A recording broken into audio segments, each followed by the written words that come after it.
Le choix d'un partenariat public-privé est venu d'un constat. C'est que pour se lancer dans l'agriculture, déjà, il faut avoir la terre.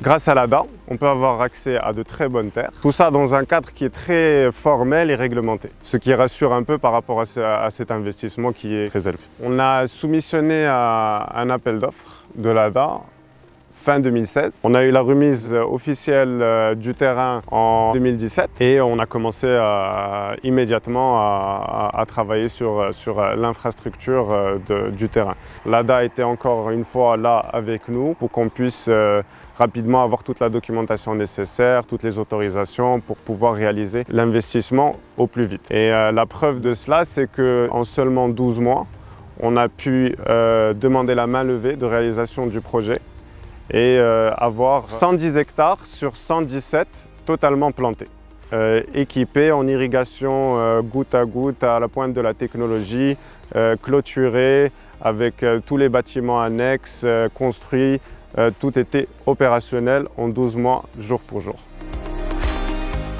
Déjà, l'Agence pour le développement agricole met en place un cadre qui est assez carré, c'est-à-dire qu'il y a un cahier des charges qu'il faut respecter, qu'il y a un suivi, un accompagnement vraiment technique pour s'assurer de la bonne réalisation de l'investissement. Après, via l'ADA, on a accès à des entités comme des associations professionnelles par exemple, où là on peut avoir un soutien par rapport au volet technique et tout simplement un networking pour pouvoir contacter des personnes qui ont eu la même expérience, qui sont dans la même situation que vous. Un autre point qui est très important, c'est qu'on a souvent l'idée que l'ADA vous accompagne que durant la soumission, durant l'appel d'offres. C'est absolument pas vrai.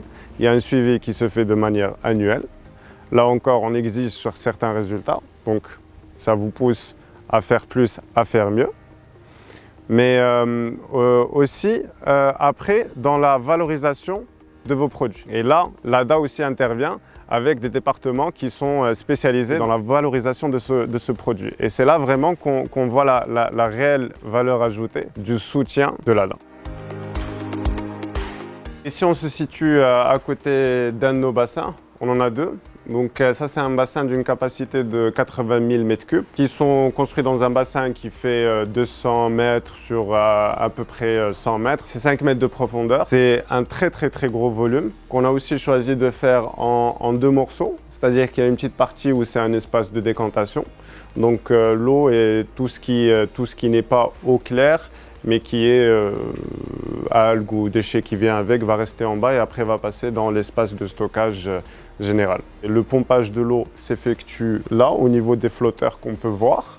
Et l'eau est amenée à l'intérieur de la bâtisse qui est juste derrière, où il y a les cuves et tout le matériel informatique de programmation de la fertigation. Ce qu'on peut remarquer aussi, c'est que dans une région où il pleut très fort, où il y a une terre qui, dans notre cas, est à 60% argileuse, on a décidé de couvrir les pompes pour pas qu'elles bougent avec les pluies, pour pas qu'il y ait de dégâts au niveau du matériel. Là, on est au niveau du verger de grenadier. Ici, on a planté un tout petit peu moins de 20 hectares de grenadier. Nous, on est allé sur une variété turque qui s'appelle Hikaz. C'est un fruit qu'on a choisi justement parce qu'il a une forte valeur ajoutée au niveau de la transformation.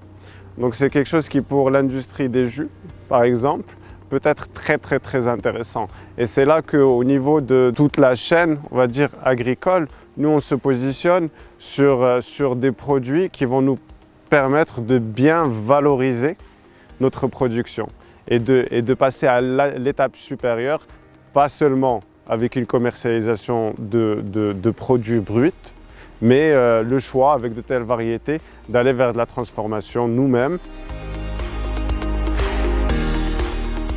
Alors là, on est dans la vigne. On a choisi de planter sur des poteaux en béton armé. Donc c'est une plantation sur pergola. Ici, on est dans la variété sultanine. On a d'autres variétés, 3 autres. Et on a la Muscat d'Italie, la Michel Palieri et la Victoria. On a eu la preuve cette année au bout d'un an de plantation, que notre pari était un bon pari, qu'on avait gagné ce pari, parce qu'on a des variétés qui, dès la première année, nous ont donné jusqu'à 10 tonnes par hectare, qui est assez exceptionnel pour une première année. Pour ce qui est de la pêche et de la nectarine, on est sur un total de 13 hectares. Là, plus particulièrement, on est au niveau d'une pêche plate. C'est une variété assez nouvelle sur le marché marocain. La variété s'appelle Samantha. C'est une pêche plate qui est précoce. Au niveau esthétique et au niveau du calibre, là encore, c'est de la nouveauté. Pour la pêche et la nectarine, on a 5 variétés, 3 qui sont nouvelles et la totalité qui est précoce pour la région.